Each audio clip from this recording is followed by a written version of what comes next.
Sermon 64 of Nahjul Balagah was given around the events of Siffin. Ali reminded the people that they needed to focus their routines around the regard of God.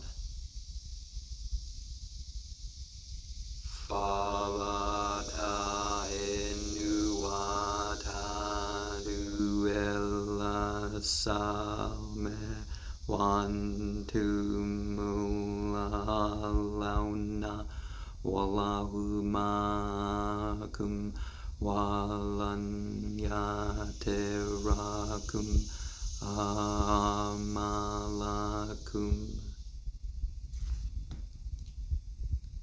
And when they have the upper hand, God's with them and is not going to allow the diminishment of their good deeds. The good deeds that are the willing giving up one's life, or being accustomed to the idea that one could die as a result of this effort that they are undertaking, and that they were to use all of that which was at their disposal, and to sometimes make noise along the way, and work on their peace of mind in all this.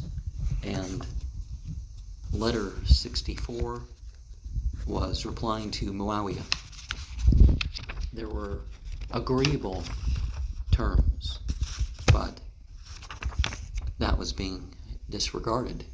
There were terms that focused on bringing people to the correct belief. Some of those people that Ali contended against didn't come into Islam too smoothly in the first place.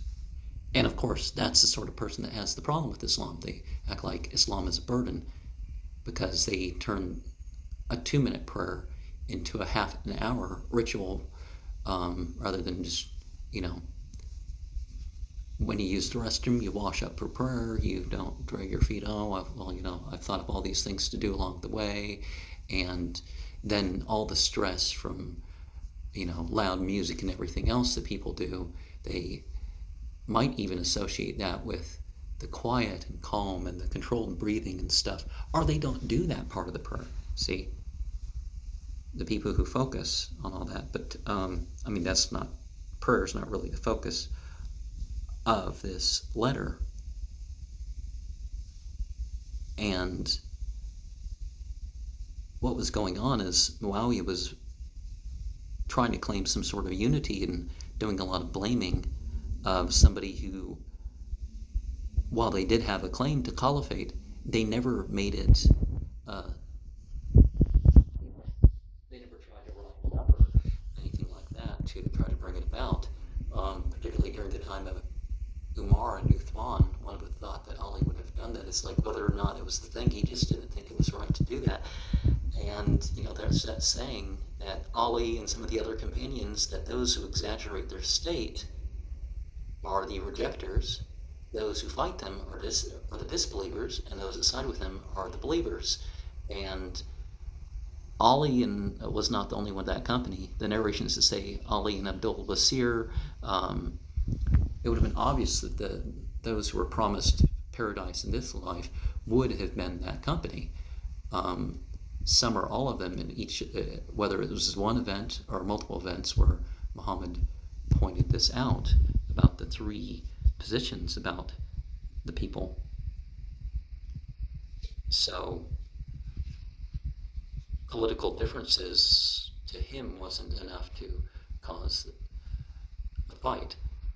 But Muawiyah disagreed. They were willing to split up the community and stuff like this. And, then again, it led to Ali and Hassan Hussein that, got killed because of this continuing conflict. But Ali was telling them, don't be hasty about that. And use the advantages of the seasons when going out towards the actual enemy. And if you're caring for somebody else's goods, their animals and all that, don't make it about, their, you don't use that as a working on your desire for these things. Saying 64 reminds us of the people of this world. Some remember of a story I talked about with somebody. I'm not sure if I don't think I've read it on the channel, but in this story, one of the things is that most people are asleep. They're in the world from the world and they don't get it. So they're sheeple or non-player characters. But those who are awake, the world is a means, and we're conscious about our reactions to the various things.